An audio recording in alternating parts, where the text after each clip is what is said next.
Greetings. Welcome to the How We Do Digital Ministry podcast. I'm Christopher Harris, founder of Faith Growth, where you can find us online at faithgrowth.com, where we help our church clients build their digital presence and engage with their communities online. On this podcast, I have a conversation with a church leader and ask them to share how they do digital ministry in their own community. Today, I'm talking with the Reverend Jim Keat. Jim, please introduce yourself and tell us how you do digital ministry. Oh, if that's not a loaded question, I don't know what is, Chris. Chris, I'm so glad to be here with you. Thanks for inviting me on. I wear a couple of different hats in the world. I'm the digital minister at the Riverside Church, which is in New York City. It's a 92-ish, I think 92, 91-year-old church in the Upper West Side and West Harlem.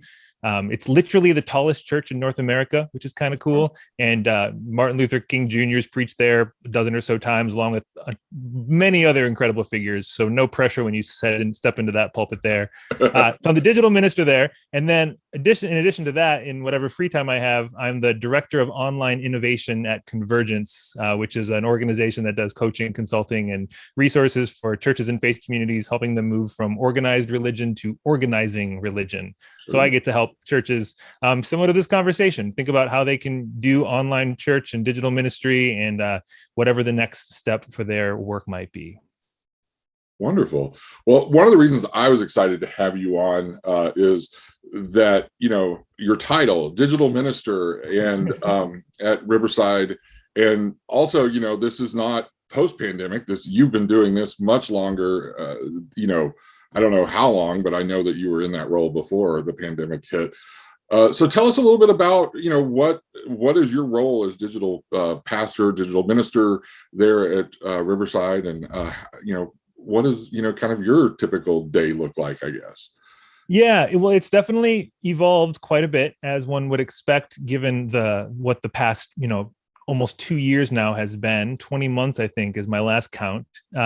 But I've always worked at Riverside with an intentional focus on our online content, our digital ministry. I was working previously at Middle Collegiate Church in New York, phenomenal congregation. If anyone knows of them, they're definitely worth following to see all the incredible online things they're up to. And I was the minister of education there. And I always had this itch for just what the church could do in online spaces. So in that role, I would, explore video content and podcast content as a part of our education ministry. And I just really wanted to dive in deeper with what it could look like for a church to take seriously these online spaces. I think I was convinced, 5-6 years ago that the internet wasn't a fad. And I think that's still true today. So I just got in touch with who the senior pastor at the time at Riverside, who was a friend of mine. And we just went out for coffee and talked a bit about what I was thinking, what she was thinking. And that led to a lot of other conversations, which brought me onto their clergy staff working in the communications department.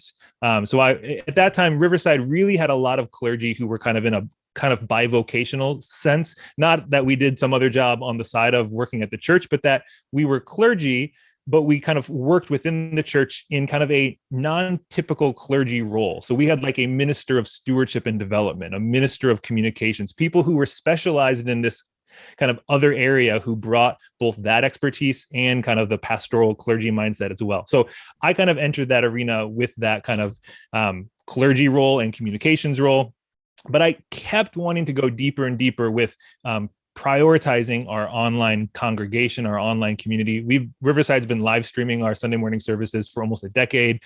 So we always had people who were engaged and, participating. Often at that time, it was just watching Sunday morning worship.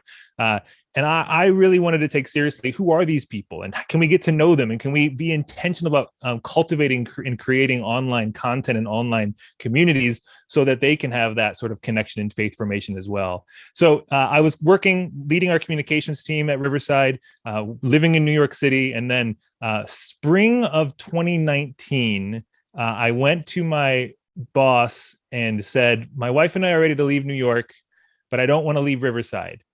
Can we talk about how my job can be done remote? If not, here's my letter of resignation. And luckily she said, well, hold on to that letter of resignation. Let's talk about your job. So we decided I wouldn't just run the comms team remote. We said, what if we rethought your role entirely? What if you really use this opportunity to connect with these remote congregants and these people of our community who are spread across the country? So I would go visit them and get to know them and where they were and online. And so we said, what do you call this role? What do you call the person who's a pastor who's prioritizing the work with our online community? I was like, well, what if we just called me the digital minister? So summer of 2019, I began working as Riverside's digital minister. And that, anyone who's checking their calendar, that's, the summer before everything went all online and the pandemic hit us all. So I had a lot of colleagues and a lot of congregants who in that first year would scratch their heads and say, what the hell is a digital minister? And then a year later, oh, thank God we have a digital minister. No, I like that. And I think that is because I agree with you. Even before the pandemic, I've always seen online as well. I mean, it's kind of where I've always connected with people, and it's always been, a part of my life since I was a real little kid, or at least computers.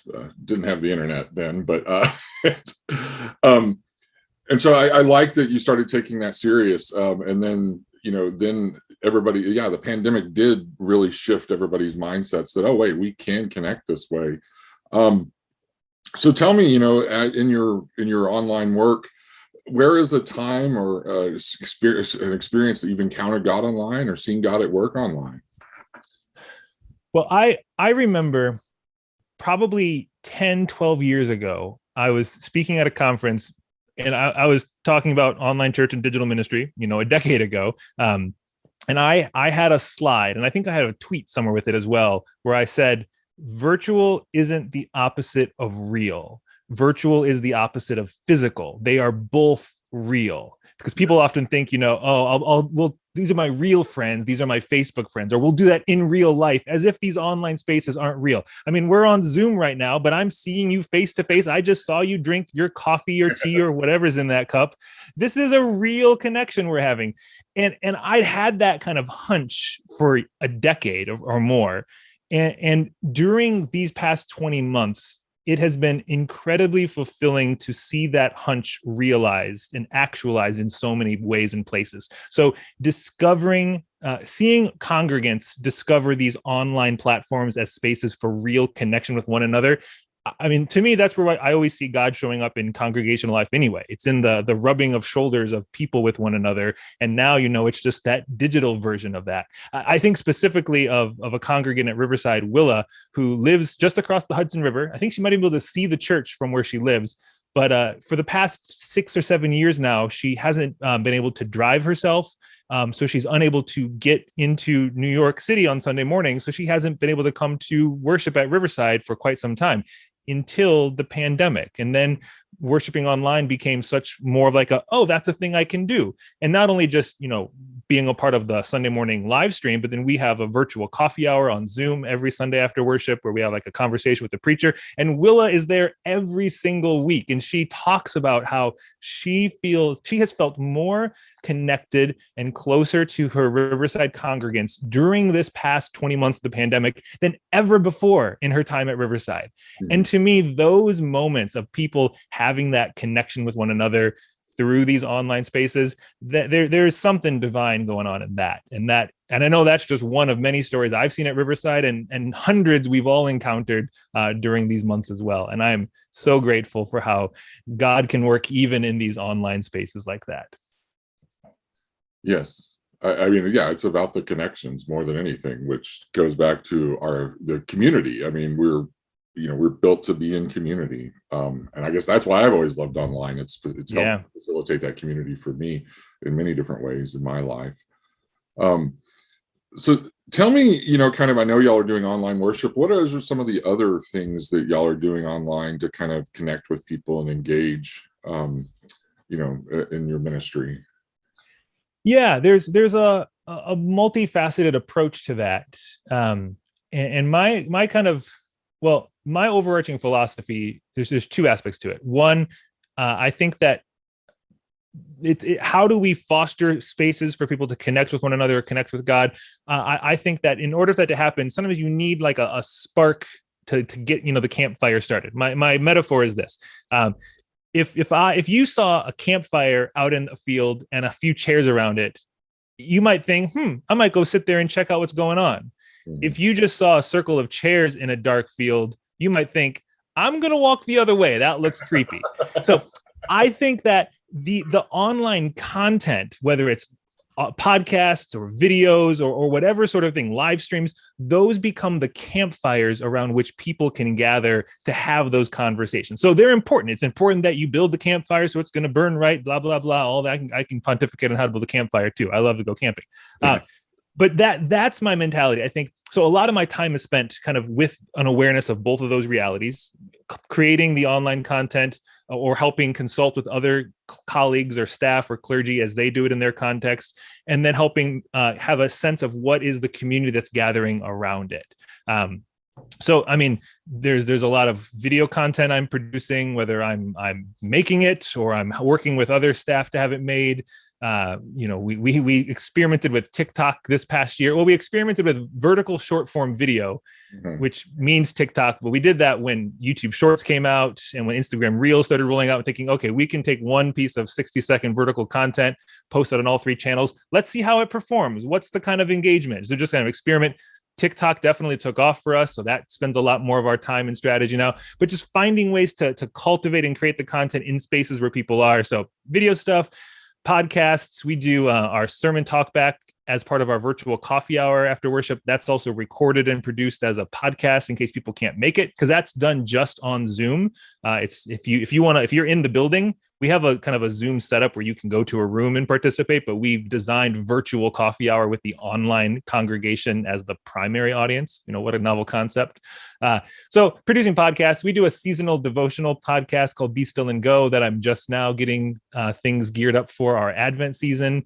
So a lot of that. We are literally today just launched a kind of an online member network, kind of a private social network for our congregants to stay more connected with one another and share updates about congregational life. So there's lots of these kinds of avenues and platforms, and just keeping my fingers in a lot of paint buckets as I'm seeing what goes onto the canvas. But more than anything, I look at my role as digital minister not to be the one who's doing all the digital ministry. I mean, really, that's the role of a pastor in general. We have a mission in social justice commission at our church, and they're not the ones who do all the social justice on behalf of our congregation. They're the ones who lead the way in that we can all do social justice. So similarly, as the digital minister, my role is to really know what's out there, know what's available, explore, experiment, see what's most viable, see how it can be best done so I can model best practices and do some of it, but then do it so I can get out of the way and consult my other colleagues so that they can do that work and they can be digital ministers as well. Digital ministry is not a vertical silo in the church. It's a horizontal slab that covers every single thing. What is the digital ministry of worship, of stewardship, of education, of pastoral care, of social justice? It can't stand separate from those, but it has to be embedded in all of those. And if I can't do it all myself, or I'm going to burn out in 2 minutes in that case. Zoom fatigue is way too real in that sense. Oh gosh, yes. Now I like that every area has a digital ministry, and I think that's I hope that a lot of churches don't just kind of stop with live streaming worship, as they're figuring out kind of what's next while they're, hybrid or whatever. And I like, to me, where what I've always said, which I heard in what you were saying is, we have all this content. We just have to, we're producing all this content as a church, but right now the model and has been, come to us to start experiencing it. And now it's not about, hey, you already know how to, do devotions for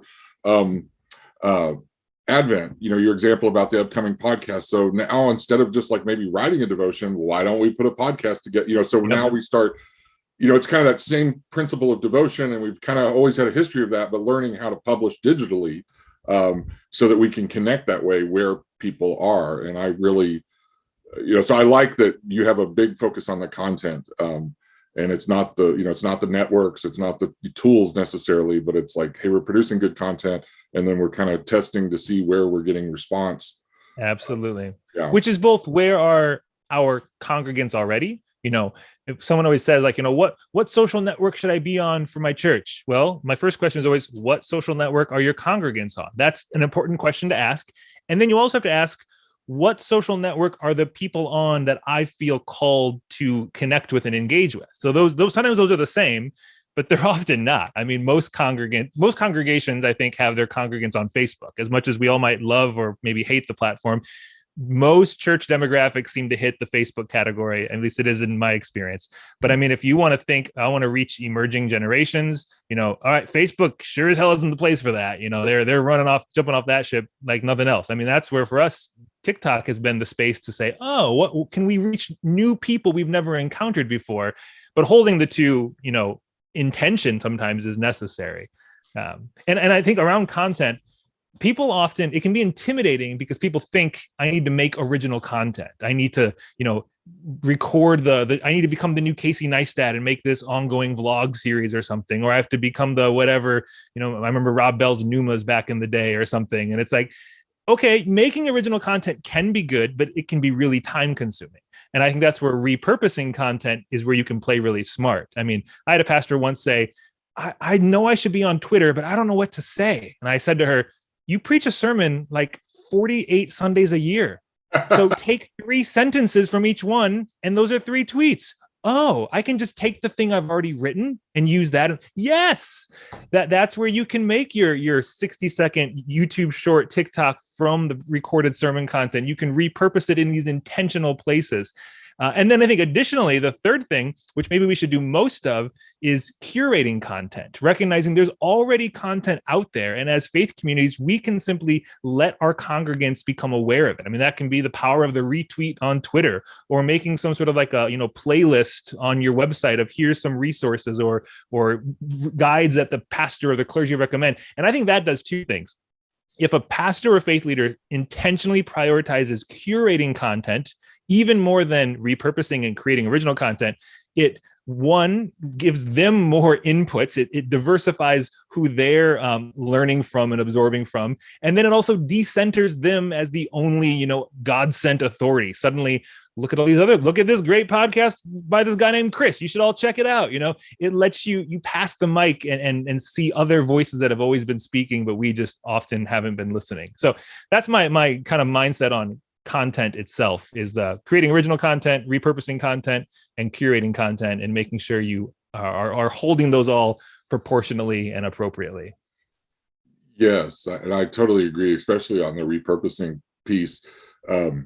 Because I've done some work here in, I'm located in the Dallas area with some of the local digital marketing groups, and like their big cry is content is king, and we got to make this, they're always struggling to get new content and create content. And I'm just like, well, the church is like the one place I know that produces the most original content week in and week out. Yeah. So like you said, like, oh, take a couple of the sentences from the sermon, and that can be some tweets. Hey, you're recording the sermons now. We can pull out some short form video and put that on, anything from TikTok to Reels on Instagram. And, so yeah, it becomes this repurposing. We kind of have to put the systems in place to repurpose, and then you're off to the races, and you're engaging on those platforms. I mean, that's where when the pandemic started and we said, we can't do coffee hour in person, let's do virtual coffee hour.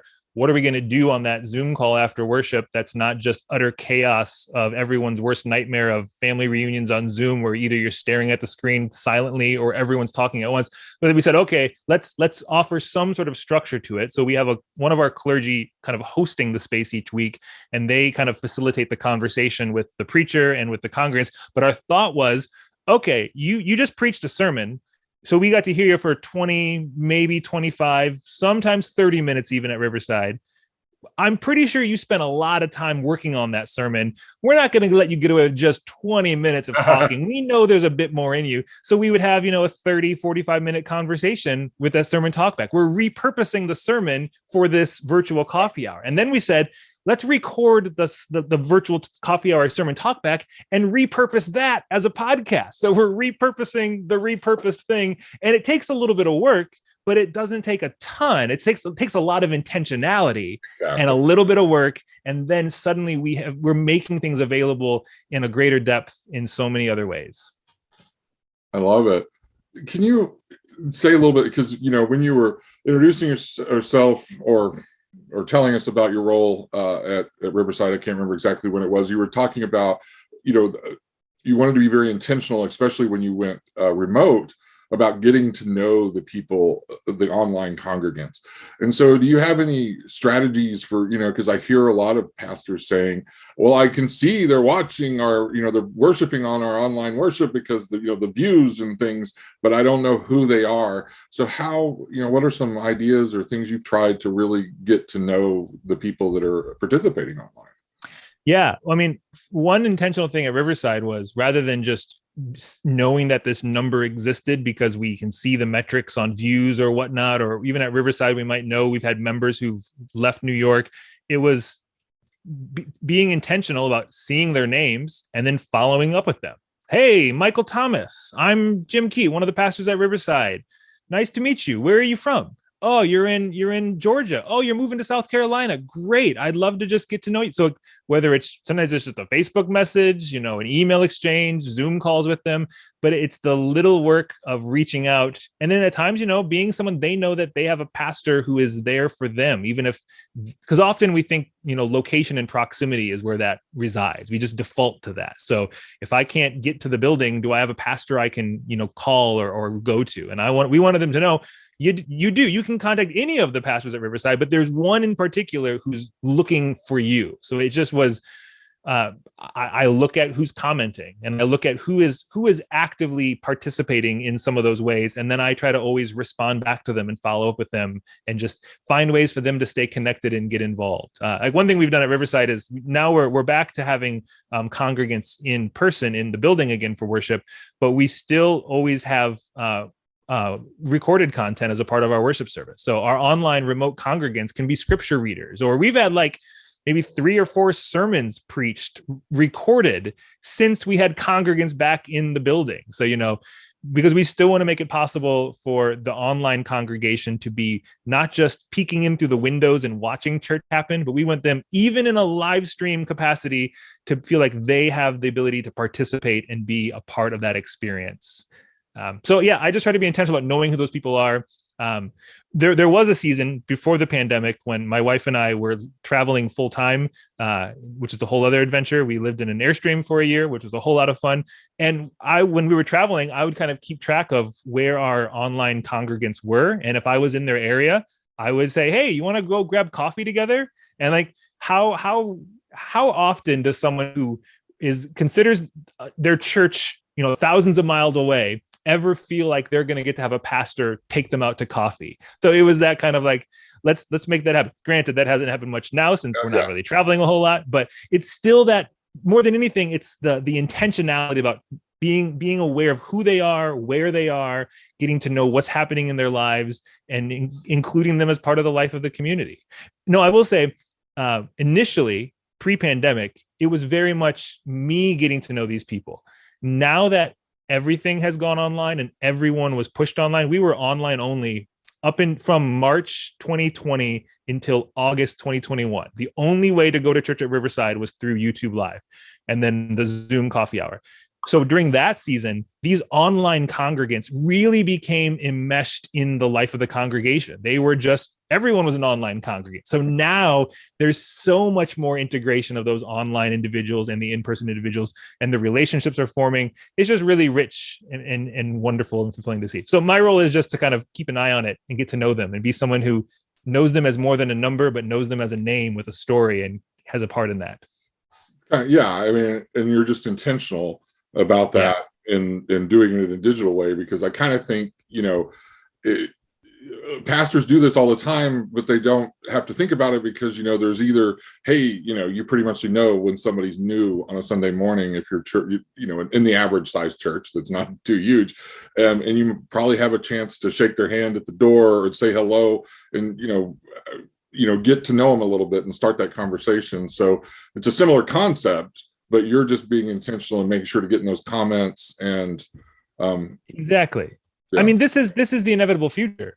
It's just the future finally caught up a little quicker because of the pandemic. This has always been, this is where the world has been, and it's where the church needs to go, or else we're just going to continue to be, a relic of an antiquated past. Are we going to be rooted in our present and our future? I sure hope so. Yes. And I think we need more and more pastors and faith leaders who see these digital spaces as real spaces, and we need them to recognize the power and importance of them and show up authentically in those spaces. I mean, at one point I thought it was going to take, at least 2 generations till we had senior ministers in majority of churches who were kind of digital natives. The pandemic sped a lot of that up, and we've all been pushed into this deep end. But now as we're returning, that's almost the bigger question. Now that churches are returning in person or experimenting in these hybrid spaces, it's very easy to default back to what we're used to. Like, if a church is live streaming their Sunday morning service, some are doing that now for the first time, or many have been doing it before that even. But I'm curious, where do people look? Where does the preacher look? The worship leader look? What eyes are they looking into? Even if there are 50 people in the room and 500 people online, it's like our biological hardwiring to just look at the other warm bodies in the room, and we ignore that camera, which is where potentially hundreds or more of people could be engaging online. Exactly. I'm a broken record about that at Riverside. Yeah. Well, and that's, because like you, I was at a church where we started live streaming in 2012. But at that time, it was more, we were just kind of a camera in the back of the room. Yep. Just, they're watching people worship is what I would say. Yep. And some of that was just, we had cameras in the wrong places and stuff. It was hard for the pastors to even look the camera in the lens and things. And, and so we have to think, it's not just throw a camera in there and hit record now. It's, we have to rethink, how are we going to do this? Where does the pastor look? And the truth of the matter is, we're kind of good at this as a church. We have a word for it. It's that whole rubric word that, those red letters that are in some worship books with all those instructions. We've had instructions for hundreds of years. We just need to update them now, for what that looks like. But I agree with you. Yeah. Looking at those cameras, because I would say that when we were one of the things I miss online is when we were totally remote at the church I attend, I was like in the pastor's living room, basically. Yep. And so it was real easy for the pastor. Yeah, she's always looking in the camera and like talking right to you.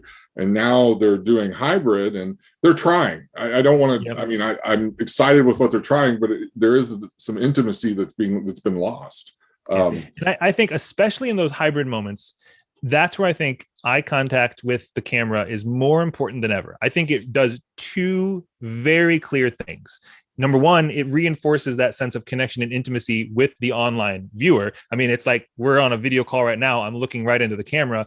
But if I start talking to you like this, you're like, who are you talking to? It just feels a little off camera then. So it reminds the online worshiper that we see you and we're talking directly to you. And this is a space just for you. And then the other thing, though, I think this is where it might be awkward, but extended periods of eye contact with the camera.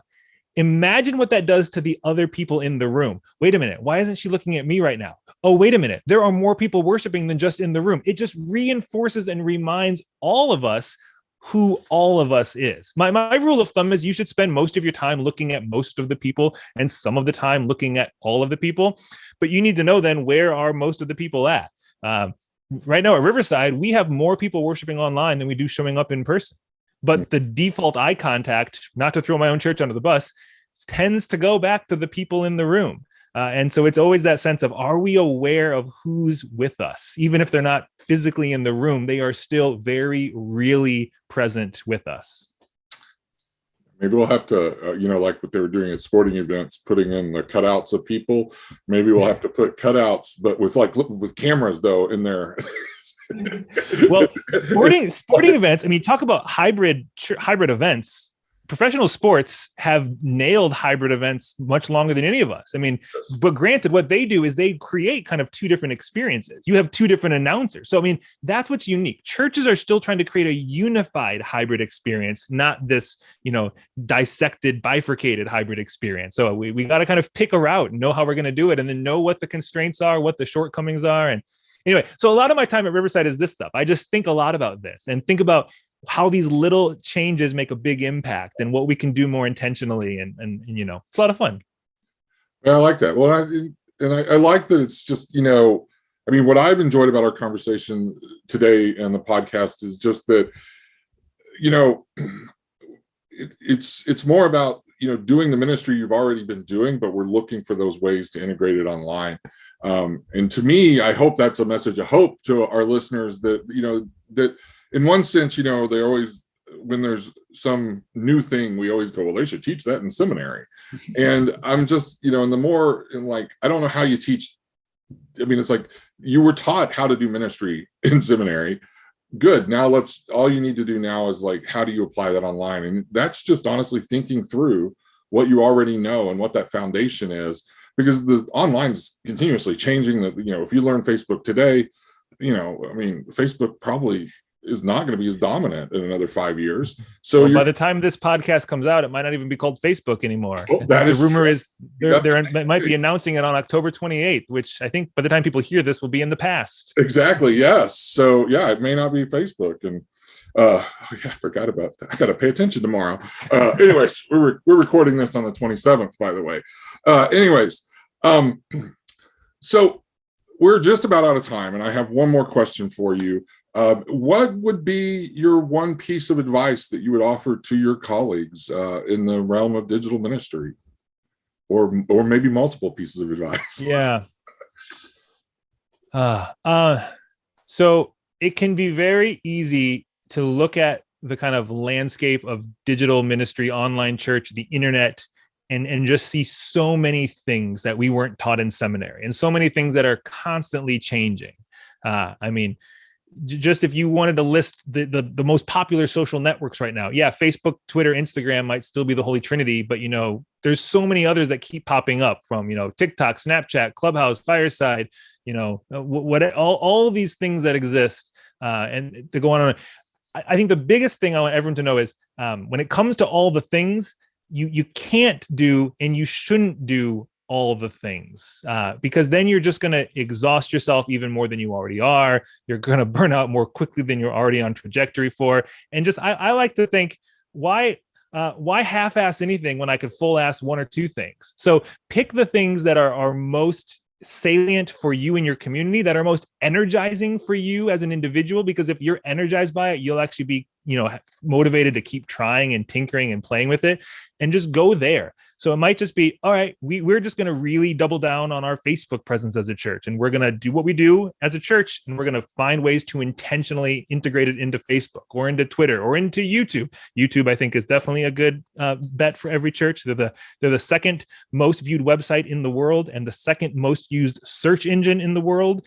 Google wins both of those categories. So, just prioritize what you want to do and run in that direction. Don't think you have to do it all, because then you're just going to not do much of anything. Exactly. Well, thank you. That's all the time we have today. I want to say thanks to the Reverend Jim Keat for being our guest on how we do digital ministry. I want you to make sure to follow this podcast or subscribe on YouTube. So, Jim, how can our listeners find you online and follow you? Absolutely. You can find the things that Riverside is doing over at trcnyc.org. That's the church's website. My work with Convergence is at convergenceus.org. Or the easy way to find all of that and more that I'm involved in is at my own website, jimkeat.com, JIMKEAT.com.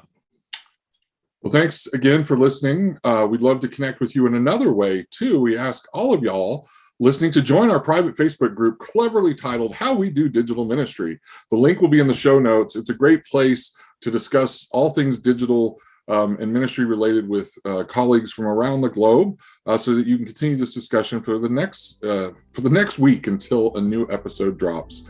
Until next week, peace and blessings to you all.